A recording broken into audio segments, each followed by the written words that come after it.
Hi everyone, today in this video we'll see how you can fix the Intel chipset device software installation error. So let's get started. Simply go to this web page. I'll give the link in the video description. Make sure you click here and download the latest version of the software. Click on this option, accept the agreement. Now download and install the software. This will fix the issue. Moving on to the next method, simply search for system information. Select baseboard product, press Ctrl+C, go to your browser and paste it.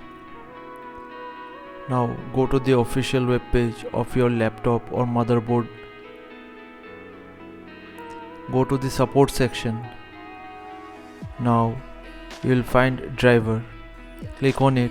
Select your current operating system and download the Intel chipset driver.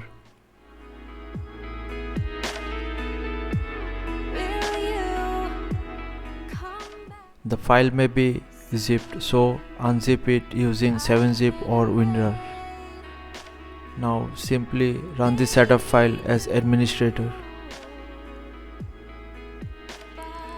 Now follow the on-screen instructions and install the software. So this will fix the driver issue. However, if it does not fixes the issue, then comment down below your laptop or motherboard model and I will be happy to help to find you the driver. So thanks for watching. Please feel free to subscribe and support the channel. Thank you.